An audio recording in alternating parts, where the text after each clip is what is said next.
All right, and now it's my pleasure to introduce our presenter tonight, Justin Stygles. Justin Stygles has served readers as an intermediate and middle grade teacher for over 19 years. For many years, he's taught grades 4 through 6 in rural and coastal Maine schools.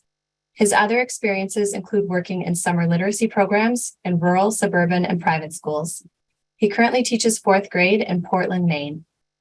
Justin is from a military background and graduated with an associate degree in harness racing before becoming an educator. He served on committees with the International Literacy Association and the National Council of Teachers of English. His previous publications include articles in Literacy Today, Voices from the Middle, and Hoofbeats. I Hate Reading is his first professional book. Thanks, Justin, for being here, and now I will turn it over to you. Well, thank you, Megan. Thank you for introducing me, and thank you to Corwin and Corwin Literacy for giving me this overwhelming opportunity. I'm grateful to be here, and I can honestly say, as I'm reading where everybody's from, it's like there's like a big family out there. And if, as Megan said, I came from a horse racing background, so when I see things such as Dayton, Ohio, or I see Cincinnati, I'm thinking Turfway Park. If I see Louisville, I mean Churchill Downs. And then, as some people know, I love to go up to Canada in the summer to Quebec City and Montreal. So seeing people from Calgary, Newfoundland, it's so great to see everybody from across the country, from across the Northeast. And I even see some people that I know from my old school districts, Peggy out there, and some from my current districts that are there in here of support. So thank you to everybody. And hey, if you like this stuff, feel free to have me come out, because I need a reason to leave Maine every once in a while, because it's dark here and we're getting ready to go into a deep freeze. So I love to travel and love to see other places, because I find there is a brilliant world out there. And as we move into this presentation, I think what's important to think about all the time is when we think about shame, we have to consider where shame comes from, right? And sometimes it's because we get to know our world so well that when we move into other worlds, it's very different for us. And sometimes we don't feel like we belong. If it's easy to go up into Quebec, Canada, for example, and everybody speaks French up there, and you feel like, oh, I should know another language. And that's kind of true. So some people start to feel a sense of shame about that, like they don't know another language. And that can be very important when we think about our classrooms, when we have students moving into our classrooms from all over the world who don't know English and are trying to find their place. And yet here we are trying to teach reading and hold reading expectations to help them overcome shame.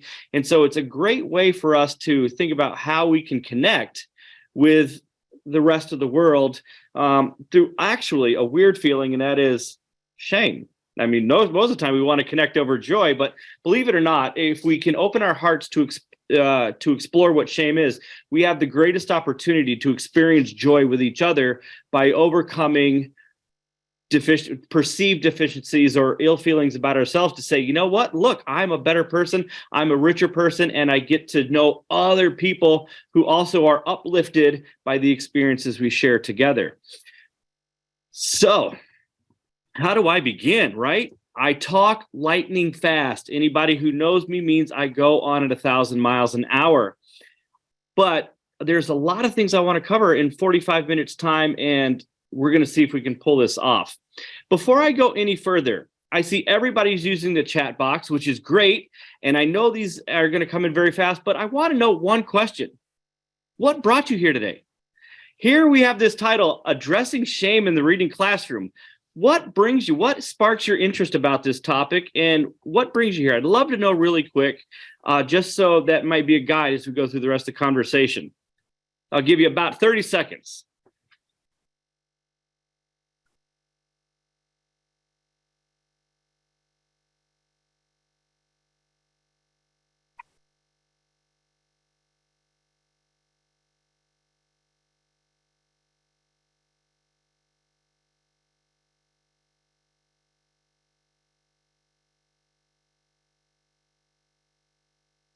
Well, the answers are flying right in, and I have to say, what I'm reading and the speed at which they're coming through, y'all are amazing. And come back. Let's not forget how passionate you must be to even be here for this, and the comments you're putting in, how much you want to reach every single child in your classroom. And kudos for you to that. Kudos for those of you on the West Coast who are just getting out of school to do this. Kudos to those of you on the East Coast who are staying up past our bedtime because we're teachers. We know we got to be in bed by 7:30 to go at it the next day while you're here. And thanks for those all in the middle who try to figure out those time zone changes. I commend all of you, especially those out in Indiana and Chicago. You know, I have learned, just as I digression, to learn to drive through Indiana as the sun goes down. So when you cross over the time zone change, you get a whole another hour of sunset. It's kind of like the greatest thing in the world if you've ever been able to do that. But here we are. So thank you. What brings you here? We're going to discuss a number of things. And number one is, what does shame look like in the classroom? We're going to look at the seminal text of Gershen Kaufman's that I did a lot of work from, which is right here. We will also talk about what this means for our maturing readers and how we can continue to bring them in, as well as finding authentic joy for our readers, having them believe in themselves through self-affirmation and the interpersonal bridge. That is our relationship with them that helps them realize how wonderful and talented they all are for themselves. Okay, this picture, by the way, is me. When I was in kindergarten, everybody, I failed kindergarten, okay? I was not a big fan of reading, and I certainly was not a big fan of what my teacher told me to do, and this picture, I think, sums it up. What shame looks like on the outside is, and that is a sullen, droopy kind of face where sadness seems to permeate. We'll talk more about that later. The purpose for you is to understand that shame, I'm sorry to say this, everybody, is inherent in our classrooms. I can promise you as you go further, it's not because of what you do. It's because of how children see themselves. Next, we're going to explore the foundations of relationships and how we can help children begin to see who they are, begin to discover their talents, and begin to take on reading for themselves. So we'll go more there. And then finally, how we give students the voice and the language to develop their own story. How we talk about reading development. Every child has to learn to read, but do they have a chance to participate in their own story of this? Or is reading just something done to them? So hopefully you'll have answers to all of this by the end. If you don't, please send me an email and I will be glad to answer more questions for you. There's a book out there, by the way, about this now that will give you some idea that you can work with, and then we can still talk. Okay? All right, I think I'm talking to myself on that one, just convincing myself to keep going. So Shame, The Power of Caring by Gershen Kaufman. This is a fantastic book if you ever get a chance to read it. I will honestly say it took me 4 years to read this book cover to cover. There's a lot of reason for that. Number one, I cried a lot through it. Reading about shame evokes a lot of feelings. And I definitely saw myself a lot as I read this book. But as I read it, specifically in part one, I saw my kids. And when I say that I saw my kids in the book, what the book describes is manifestations, which are behaviors that children present to us based of something that doesn't feel good to them. In this case, shame.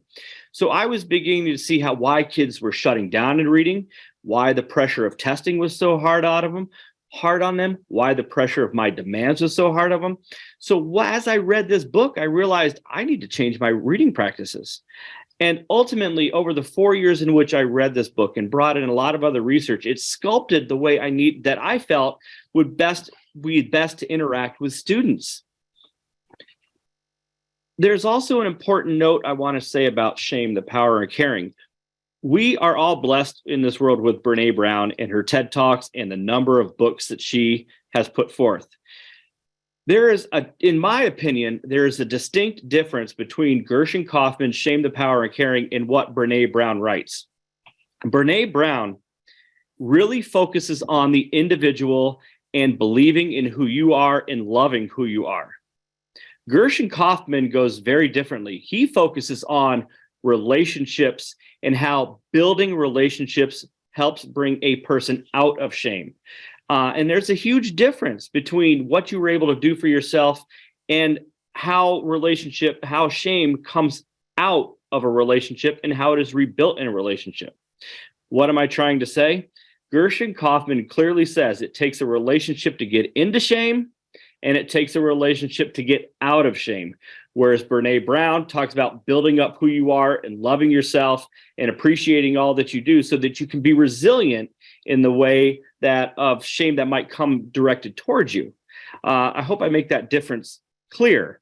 And the best way to say this, I think, is if you think about dating, okay, and this can be a contentious topic for people, especially when you get to certain parts in your life, right? You fall in love with somebody, you see this person and you put them up on a pedestal and you're like, oh, I really admire this person. I really want to get to meet this person. I want to be able to go out to dinner with this person. And they say no. What is the instant feeling? The instant feeling is rejection. And if you're rejected enough, it's not one rejection that creates shame, but if you've been rejected over a period of time, you begin to feel something's wrong with you.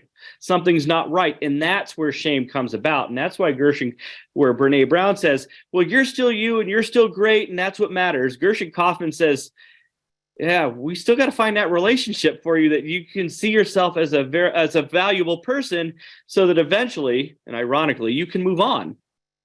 We'll try to talk more about that later. I'm going to pause right here because, like I said, I talk really fast. If anybody has any questions, feel free to drop them in the chat box. And if any point you feel like you need to throw up emojis, that would be really cool because that's that affirmation I need to fight the shame that I might be feeling that I'm not doing very well. So if you want any questions, drop them into the chat box really quick. That would be great.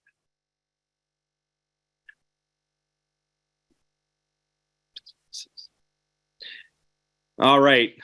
I'm getting some positive feedback out there, so that's really good. Jessica M., Anna Mendoza, I really appreciate your love right now. That is fabulous.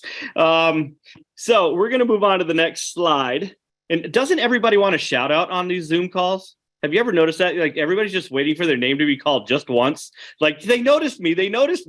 And I mean, that's real though. Isn't that what our kids feel inside our classrooms every day? Is just them begging to be noticed. We want to be noticed. Jennifer Snideke wants to be noticed. We want to be there to say, I'm here. My teacher loves me. My teacher knows I'm a wonderful human being. So it's important to sometimes go out of your way to recognize people for just being there sometimes. And that's where the origins of shame really come into play. But before I go further, I want to give you a little bit more time to type in the chat box, a little bit more time to send up some emojis. If you can, what is your definition of shame? That's the first question I want you to answer. And then second, where does your definition come from? Just curious. Where does it come from? I'll give you about 30 seconds again. So if you text like me with your thumb and only one finger, it's going to take a long time, which is why I can't do Twitter.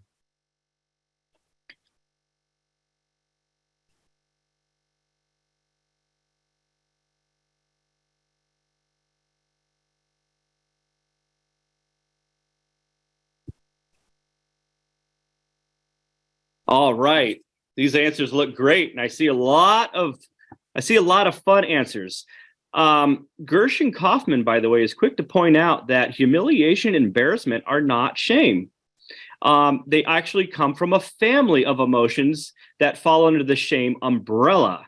So what I'm saying is, and I think it's Daniel Nathanson who says this, that if you have enough feelings of humiliation and enough feelings of embarrassment, it's not the one time you're being embarrassed, it's the multiple times that being embarrassed where you begin to learn that you're faulty, inadequate, and unworthy, which I also see showing up a lot.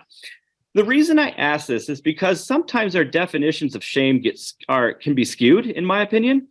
If you look in pop psychology and definitely out there in Twitter and in today's news feeds, we hear a lot about shaming. And shaming, by the way, is not the same as shame. Shaming is a verb. It's something that's done. Shame is an abstract noun like love, which is a feeling. It's a sense of self. Just as much as you feel like you're loved, when you don't feel loved, you feel shame. And I do believe that comes from Brené Brown. Shame and love are polar opposites.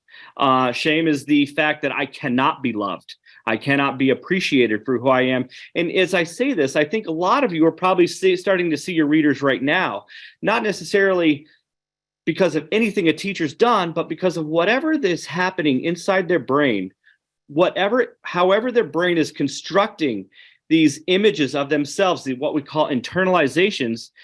They form inside their brain faster than we can sometimes convince them that they might be otherwise. And so over time, they develop a sense of shame. Shame, in my opinion, because I do identify as shame-bound. That's not the greatest thing in the world to say, but I have to recognize that shame is deep within me. Furthermore, I'm probably not so much shame-bound as I suffer from chronic shame. It doesn't take a lot in the way of rejection for me to feel like I cannot stand myself anymore. And that's because of a series of events that have happened over a lifetime that have constructed in my brain to say, nobody likes me for who I am. And that's where Brené Brown is. So I continually seek those relationships to say, I am lifted up, that lift me up, that say, yeah, Justin, you're a pretty cool cat. So when we think about that in the classroom, it impresses the importance. We can build our children up and say they are great and make them feel great, but they're not going to feel wonderful until they know and they feel the value and the love that we provide to them, to feel like they are accepted and valued for who they are. So that's, I think, the biggest thing. When people do not feel value for who they are, they feel shame. And I hate to say this, teachers, but I think a lot of this feels this every day in our classrooms when we have administrators or we have teachers who don't value what we do or have to offer and bring to the table. And suddenly we sit there in our rooms at night and go, do I want to do this anymore? Can I do this anymore? And if you can flip that switch, imagine if that's your reader. Can I do this anymore? Am I even good at this? Why do I read if nobody values what I read or how good I am at it? Why keep going? And I think we all feel that from time to time. Why keep going if it's of no value? So what do we have to do when we think about the origins of shame? We have to start fostering our relationships with our kids, okay? Kids feel shame because of a lack of control. Think about this in your own life. When you feel out of control, when people take away all your control, do you have any worthiness? Do you have any sense of self? So if I'm telling my students that you have to read 30 minutes a night, that you have to pass the NWA, that you need to be on a certain reading level, that you have to read this book, and they're looking at me going, you know what, Mr. Stygles? First of all, you're telling me I got to do a lot of things. And by the way, my parents kind of control my life outside of school too. So what am I supposed to do? I am a complete failure because I can't live up to your expectations. I can't live up to the expectations at my home. So why am I going to read? Why would I even waste the time doing it? So it's not hard to see really quick how students begin to internalize in their heads. They say, I can't do this. I'm not good at this. Everybody wants a demand from me. Everybody's telling me how to do it. And I'm not myself. If we're feeling that way as adults, imagine how 8-year-olds feel when they don't feel they can even speak up to share a voice. So this is what we have to look at in our classroom. Where is this coming from? What is the history of our students that say, hey, here's an opportunity for me to build a relationship with you to show you how wonderful you are. Okay? For those of you from Indiana, by the way, this picture is Indiana Grand in Shelbyville, Indiana. It was right before a thunderstorm came in this summer. And Brené Brown often refers to shame as a shame storm. So I thought a thunderstorm would be a perfect metaphor. And I'm only saying that to slow myself down, just so everybody knows. And if everybody's out there wondering, hey, where did those pictures come from? There you go. And I absolutely love Shelbyville and Anderson, Indiana. So thanks for the Indianians for welcoming me out there. Now we're going to talk about the interpersonal bridge. This is my favorite thing in the world to talk about. This is one of my current students, and I thought his facial expression when I took this picture was perfect. This is one young man who sits at my desk all the time. seeking attention. He was born in Africa. That's what we know. And he wants to become a reader, but being the first in his family to know English, he doesn't understand necessarily how reading fits into his life. What he does know is that he has to read a lot of books, and a lot of those books in his past have been graphic novels. Why? Because graphic novels are great compensatory books for reading the pictures and being able to talk to a teacher about what they're reading. So inside, going back to those internalizations, he's expressed this to me, has developed a sense of shame in a way because he knows he has to read. He knows he's putting up these compensatory strategies to read, but in his heart, when I say, okay, it's time to read Tight by Tori Maldonado, he's looking at me like, no way, those have no pictures in the book. What am I supposed to do now? And it's actually a great opportunity, because what you're going to do now is I'm going to teach you how to read. I'm going to show you, and we're going to collect an array of evidence that shows you that you can read. You see, when we think about the interpersonal bridge, there's a lot that goes into it.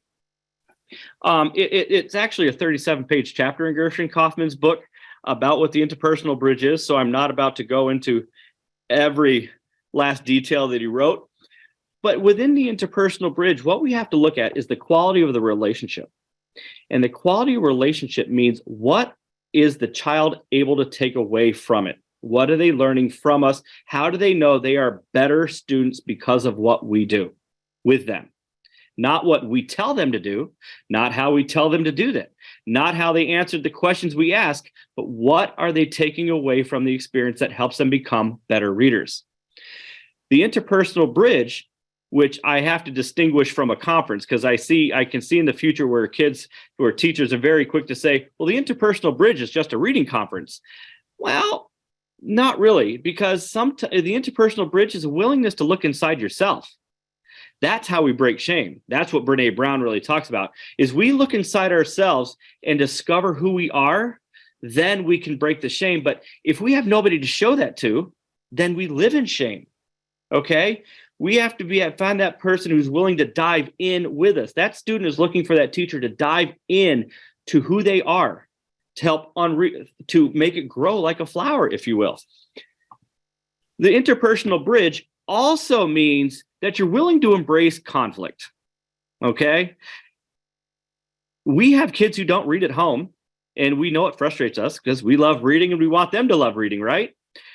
And you can't sit there and tell a kid, hey, you didn't read last night, so we're going to correct this by keeping you in for recess. That's not the interpersonal bridge. That's an authoritarian power dynamic, and we know that doesn't work. So what we have to sit down and talk with a kid in the interpersonal bridge when they're not reading at home is say, hey, what's going on? What's going on? How can I help you with this? Because they need to embrace a conflict that they may not be willing to talk about. And they certainly have the conflict of, if I am vulnerable and I tell him the truth, am I going to be in trouble? Every child is asking that every single day, okay? And we have to show them that we are willing to go in to these tricky, confusing, conflicting avenues of their lives and show them that everything is going to be all right. There's just we have to find a path to help you realize that you are a strong, wonderful reader, okay? And like I said, I can keep going on about this forever, but one thing that's very crucial about the interpersonal bridge above anything else is the child has the choice to participate, not the adult. We can bring the child to the table all day long, but it's not the interpersonal bridge until they value us as their teachers, as the ones that they can trust in us and be vulnerable with. When they are willing to trust us, when they are willing to be vulnerable with us, that's when we know we've established the interpersonal bridge. Furthermore, here's probably the most challenging one of all when we have to think of the interpersonal bridge. If the interpersonal bridge is broken, think of it like this. A child doesn't read, and they're told, well, you have to stay in for recess because you didn't read. Right now in the chat box, because I need to breathe. Right now in the chat box, If a teacher tells a child, you have to stay inside for recess, who has to fix the relationship? Is it up to the student to come to the teacher and say, I'm sorry? Or is it up to the teacher to say, listen, I want to talk to you. I want to find out what's going on. And most of you are dead on. We have to realize that it's the teacher. The child should never, ever have to apologize for a teacher being upset. Okay? It's up to us to say, wow, I made you upset, didn't I? I offended you, didn't I? How can it's up to me to go to the student and say, listen, I know I hurt your feelings. I want to fix this with you. And then the tricky part is the child does not have to agree on the spot. Most of them will. Most of them will forgive and say, oh, Mr. Stygles, yeah, you were pretty mean. And I said, yeah, I was. But Mr. Stygles, more of all, I know you're trying to teach me to become a better reader and to become accountable.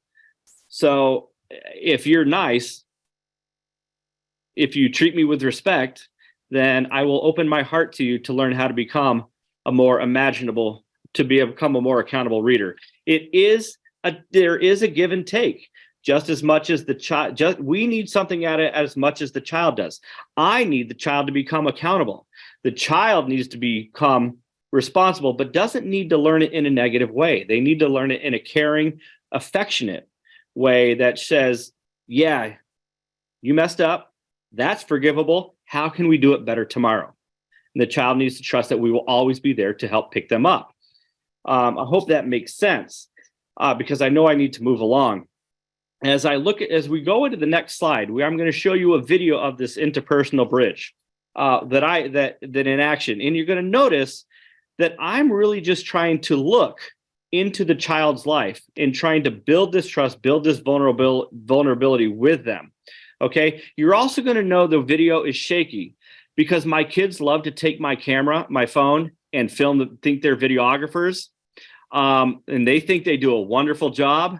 So it's part of the humor is to watch them. And you're going to see one young lady as she moves her hand up and down to say what is good and what is not very good, which is kind of funny because it goes to show the dynamic that we have with each other in that we're all really just in this together. What we know is we already know what is right and wrong. So the question is, how can we just become better readers? All right. So check this out. Back. You're not going to ham it up a little bit because you're on the camera and get all nervous, are you? Are you? Please stop. I know we got to try to be a little bit serious here, right? Okay. Imagine all the people who are going to watch this video. No, you're not going to post it. You need my Not permission. post it online. No, I already got your permission to use it for presentations and stuff. Oh, yeah. So you don't want other people across the country and across the world to see you messing up, do you? All right. Fair enough. I'm Tell me about what happened last night reading. Last night, I got to read. I read 65 pages. 65 pages. Yeah. Then I felt tired and I fell asleep. Fair enough. What was it like when you were getting tired as you were reading? I yawned a lot. Uh-huh. When you yawned a lot, what was it like to pay attention to what was happening in the book? Hard. Why was it hard? Because I was sleepy. Uh-huh. Were you able to use your clarifying strategies more or less when you were falling asleep? Less. Yeah. What does that teach you about reading? Me not sleeping when I'm reading, for me not laying my bed anymore. Yeah, it's a real thing, isn't it? Some people love reading in their beds because they can pay attention better. Personally, it's like I told you all last week. If I lay in my bed, I'm out cold. I won't even read the book. I'm just a mess. So you finally got Amari, huh? Uh-huh. Yeah. And I'm happy. Why are you happy about it? Because I tried to finish it in 3rd grade, but I did not have enough time. And then because I was trying to read it, and it was kind of like the last days of school, and I didn't have enough time to finish it. You mind reading that loud a little bit, sharing a little bit with me? All right, so I'm going to move forward now because now you can see how the conference is transitioning. But the opening part of it is just to simply help them feel comfortable and to realize that I am there to listen to them. The interpersonal bridge comes first, and that is getting to know them for how they want to be known. I cannot tell her to read at home. I cannot tell her how to read, but what I can do is listen to them and offer them advice and share with them my own reading life. Okay. She wants to sleep in bed and read. Okay, that's not my favorite because I know I'm going to fall asleep, but I can't sit there and say, you need to go home and read at your table. That's being authoritarian. Instead, I'm sitting here listening to how she's bringing reading into her life and how she's bringing this book into her life. And this is a young lady who also moved from Africa 3 years ago. So we're really still building up who she is and trying to find an identity as a reader. These students here, as you can see with my young man with his legs kicked up on the table in the back, these are my 9-year-olds. They are now turning 10. So they are really working hard to adopt reading into their life. And every day is ebb and flow. What do you have to offer? What is your experience in like? And how can I help you grow through that? That's what the interpersonal bridge is. It's them knowing they can trust in what they tell me and they can be vulnerable about their reading to learn from it and to recognize in the future, all right, yeah, I can't do my clarifying strategies in bed, so maybe I should read a few minutes earlier before that if I really want to understand what's going on. It can be that simple, but honestly, in the first 5 years I taught, I'd never taught like this. It was very directive. This is what I needed from you. I needed answers. I needed results. I needed production. And the kid's like, yeah, Mr. Stygles, you're a great teacher and all, but really, I don't want to read because you make me not want to like it at all. And so I had to change my approach. And that's where Gershen Kaufman really came in with that. All right, so I see the clock is ticking, so we're going to move on to the next slide. And identification as a reader is probably the most important thing that we can consider when we think about what shame is. And I have to talk about identification because I do believe that identification is very different than identity. Identification, in my opinion, is the process of becoming somebody, whereas identity says, this is who I am. My readers in 4th grade, because they probably haven't had a lot of reading experience coming out of 3rd grade, especially out of COVID, haven't yet figured out who they are as readers. And quite frankly, I hope they haven't figured out who they are as readers, not by 4th grade. I got a friend. I have a friend who got a great story, and she's got a student who says, I read Harry Potter in 3rd grade. I have nothing ever I have to read again. And I'm thinking to myself, boy, can you imagine being 8 years old and already reached the pinnacle of reading? So we have to continue to give ways for our students to identify as readers and who they can become. And that starts, but I got to slow down. See, I got to catch myself. We're going to take a minute. And I want you to ask yourself before we go into identification, is there a moment in your life where you ever stopped reading because you felt nobody cared anymore? Take a second.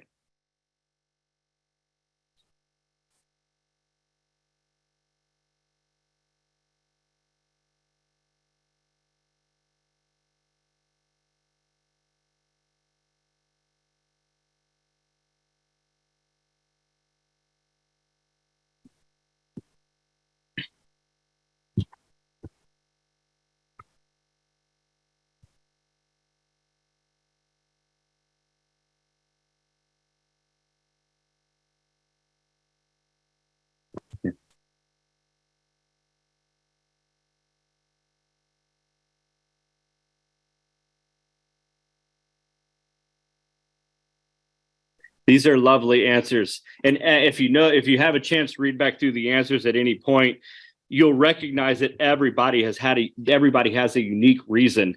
And that is very, very typical of students in our classroom. Everybody is different. Everybody has a different experience in the reading, and those have to be acknowledged for each individual and what they go through.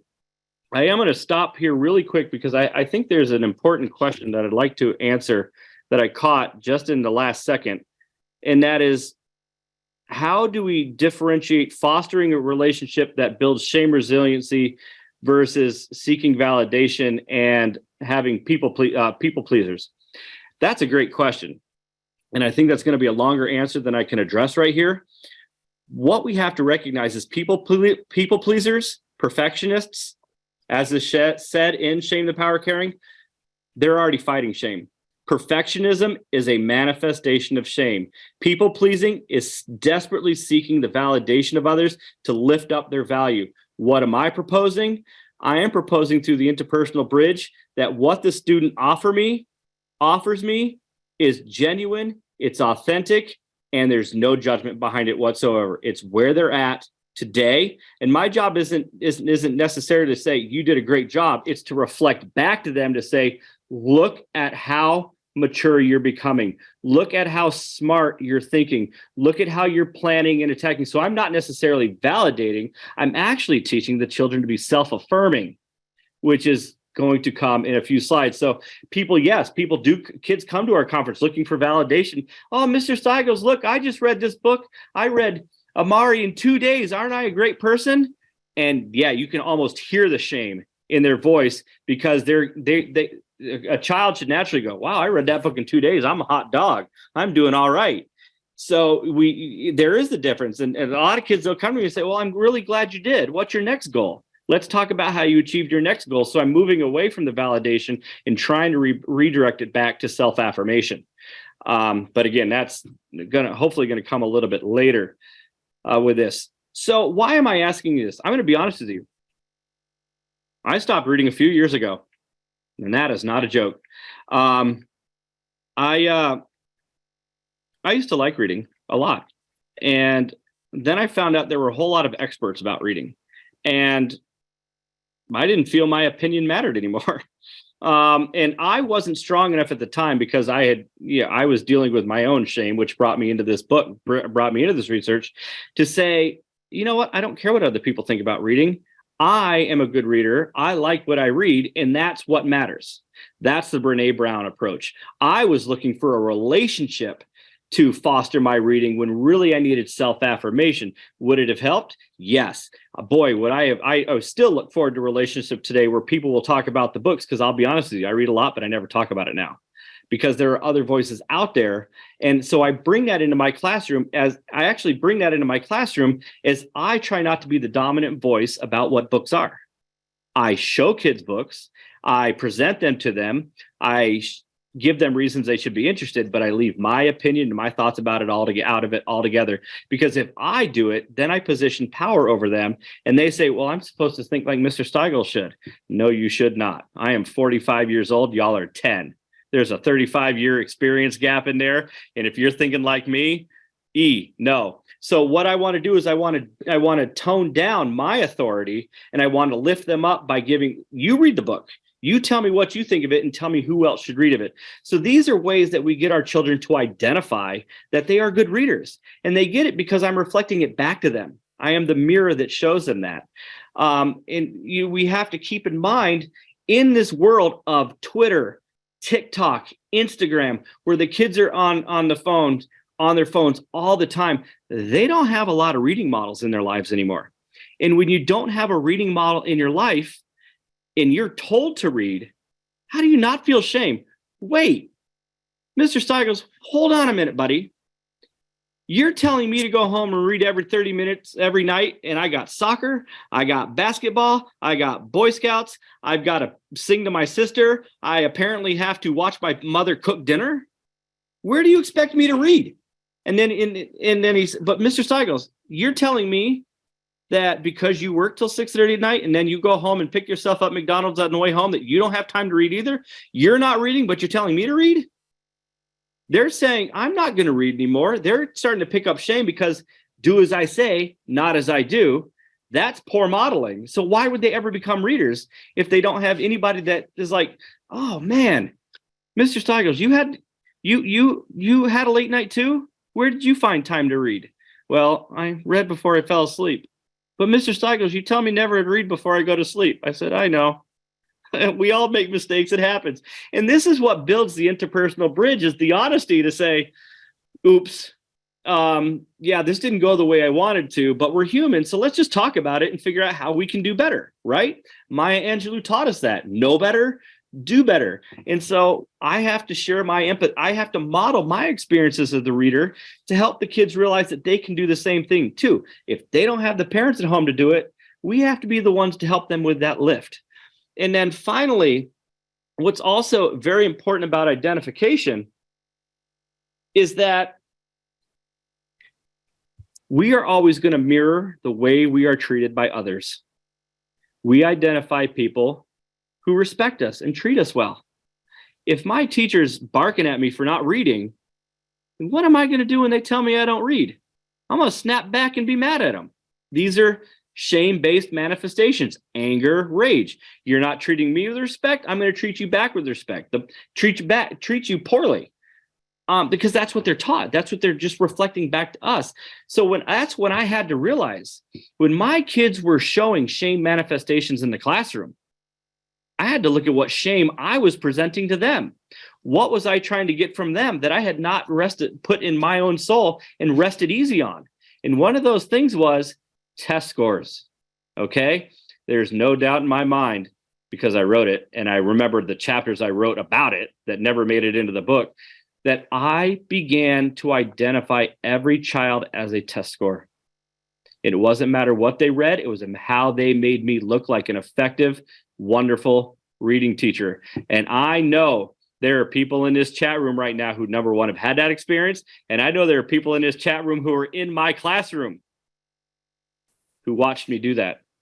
And fortunately got to watch me grow. But it is one of the greatest sins of my life as a teacher, was that I valued kids and identified them more as numbers and test scores than I ever did as readers. And when I took that reading away from them, they broke. They were crushed. And so I said, forget it. This is over. I got to teach y'all to be readers. I got to teach you to love reading and teach you to recognize that you can read, because if you don't recognize you can read, what's the point of taking the test? You're going to fail anyway. And that is shame. And that's what I had to stop in my classrooms. And that was the way I was treating them, was the way they manifested their shame back to me. So I had to stop it. You can sit there and call me courageous for admitting it, but the truth of the matter was, if I didn't get to understand myself, I would not have been able to change as a teacher. And this is what I think the hope is in all the book, is that we've all made mistakes. If we take the time to trust each other and be vulnerable, we can overcome what we've experienced in the classroom to make our learning environments better for students and make them realize who they want to be. Okay. And I think, my kiddos here really, really hammed it up for this picture I'll have, they just, because this is what they love to do. God bless their souls. And then, so like I said, identification, who are our models? Who do we want to be like? I wanted to be like Rocky Balboa. If I want my kids to be readers, I need to show them modeling. I need to show them the mirror in which they're doing it in. And I have to show them grace, love, and affirmation. And that's where we're going to come close to wrapping this up, and that is self-affirmation. There are a number of strategies that the book talks about. When you get a chance to read the book, what you're really going to see is that self-affirmation is a thread. It's never explicitly said, but it's a thread that runs throughout every chapter. And that is, how does the child reflect back? How do we reflect back to them that they're improving, that they're growing, that they're becoming better readers, whether it's they're reading chapter books, or they're using questioning as a strategy, or they're able to compare one book to another, whatever standards or whatever expectations you have in a classroom, how are they getting better? In this example here, I have one young lady who was a sixth grader, and she was reading the book Threatened. And she came in and threw this book right on my table one day. And I had to look back up at her and I said, what's happening? She didn't even look at me. She stared in my face and left this Post-it note and says, I'm done. And I said, why are you done? She goes, I'm done crying. I am not crying through this book anymore. And that was it. That was the self-affirmation she needed, that, hey, I'm a good reader. I know I'm reading well, but I am not going through this anymore. Okay. Whereas a reader who did not understand themselves would have just kept on reading with no emotion, because they didn't know where to stop and check and feel the emotions that are behind a book. There's also the VALS checklist, which I talk about in the book extensively. And that is, how do we know we're reading? A, how do I acknowledge what I did this week? E, what's the evidence that I exercised?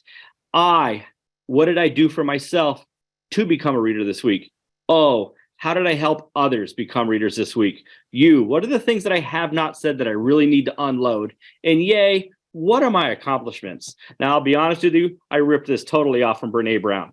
She had the gifts of imperfection. She had this AEIOU, and I said, I'm going to make this up for reading. And I've been using it for 10 years, and the kids absolutely love it. They don't like filling it out all the time, but it's a great conversation piece because when they're able to put down their thoughts, this is what can guide us through a conversation, whether it's a conference or it's just a connection to say, hey, listen, I want to hear your voice. And that's where we're going to wrap this up. And that is by saying,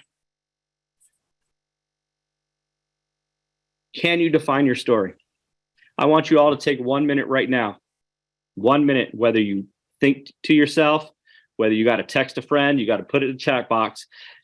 And I want you to just simply say, I want you to ask yourself, do you have a story about learning to read? Take 1 minute.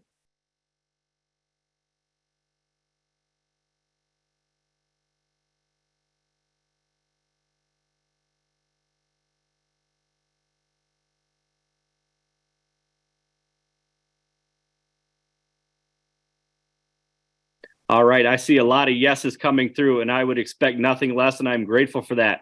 Now I want you to think about your student in the classroom who cannot name what they learned in reading. They cannot name the last book they read. They cannot name the last time they enjoyed reading instruction. Most kids today do not have a story in learning to read because they're told what to do. They're told how to do it. And then at the end, they're given a grade on a paper, they're given a test score, or they're giving a reading level. And in one of the vignettes that I write in I Hate Reading, simply, says, I asked this young lady, I said, can you describe yourself as a reader to me? And she goes, yeah, I'm a level 40 reader. That was it. That was her story. I'm a level 40 reader. Our children deserve more. This picture here is my daughter when she was much, much younger. She is who the book is dedicated to because she is one of the children that inspired me to write the book. To say, she today says, Dad, I can't read. I don't know how to read very well. And it's not her fault.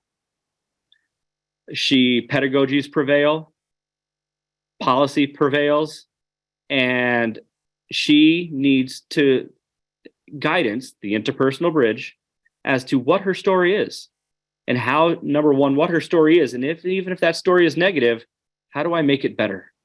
How do I bring about a bright future? And that's ultimately what we're doing for all our kids. Yes, you may have had negative experiences. I'm listening. I hear you. I acknowledge you. Do you trust me to help you make it better? Do you believe you can become a reader? Do you believe that you have a story? And it's in that, if we can use those as our guiding principles, we can make a difference in our children's lives. Outside of curriculums, outside of scripted programs, just by our willingness to talk and listen to our students. And almost to conclude, another artifact I do is at the end of the year, I ask my kids to write down their 10 favorite stories of all time. It's a cute little activity because they find out that most of their favorite stories came from the past year that they read with me. That's not a compliment to me. It's acknowledgement of their story of becoming readers and where they stand. These are my 10 favorite books. And I hope that someday down the line, that maybe in high school, that they'll have to write down their 10 favorite books again and realize that all the books they loved in 4th grade aren't on that list anymore. Because I hope they're not on that list anymore. I would hope that they've read so much more that it's gone beyond. And so we have to really begin wrapping this up. This is one of my darlings from years ago. Shame is inherent in our classrooms. It's there no matter what, because of simple things like comparison, high stakes testing, evaluation, and overall sense of self. If we label our students, shame is in our classroom. If we identify our readers based on growth and achievement, shame exists in our classroom. If we are focusing solely on scripts and predetermined outcomes, what they have to answer, how they have to answer it, shame thrives in our classrooms. How do we build resiliency? We give them reasons to identify. We teach them to be self-affirming, and in turn, we improve their self-perceptions, meaning I believe in myself. I know my teacher thinks I read well. I know I can read harder texts than I used to. I know I can read more challenging books because I want to, not because my teacher told me to, but because I want to. And I do believe we can reach this for every child. Sometimes it's not in a year. So those of you who loop out there, you might have the greatest opportunity of all. But if you have the year, you have 180 days to make that difference, and just do the best you can. And if you don't, that's okay too, because you can't live with the shame. What you have to know is you at least set the child up to be successful in the future. If that's the gift you can give the child, that they set the stage to be successful and they are more confident in themselves, you've done amazing work. Okay. And so to conclude, for the final conclusion, yes, I wrote the book because it's real. And if we don't address it, if we don't acknowledge it, it stays and it lingers and it doesn't go away. I hate to tell you, this may upset some people, but I am not a big fan of toxic positivity. Why? Because I believe in authenticity. I believe in being a true, humble, honest, open human being with my children. I'm not going to lie to them and say they're good because they needed a compliment. I'm going to say, okay, hey, this book is hard for you. How come? What's getting you on this? Because I want you to believe that you can read it. All right. So yeah, it's real. And if we shame, the researcher all say this, if you don't lean into it, it never goes away. That's why we have to be willing to embrace conflict with our children. And of course, what is the answer? Joy. If we want true joy in our classrooms, it's because we are willing to get down on our hands and knees with our kids and be in that experience with them.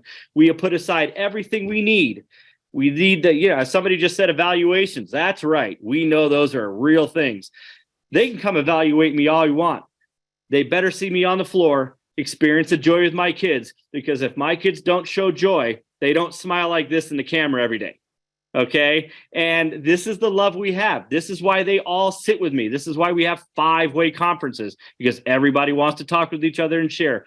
That is the true joy of reading. And why? It's because we were willing to look at shame and conquer shame so that the authentic joy could rise up. Thank you, everybody. There will be copies of this, so you can watch it on slow-mo and maybe slow my voice down a little bit. But hey, like I said, reach out. I am on Twitter. I don't use it very much, I'll be honest with you. But please, justin.vocabularyteacher.com or at yahoo.com, because I am 45 and I still use Yahoo, and I'm proud of that because that's who I am. All right. Thank you very much. Thank you, everybody, and have a great evening or afternoon or rest of your day. Bye, everyone.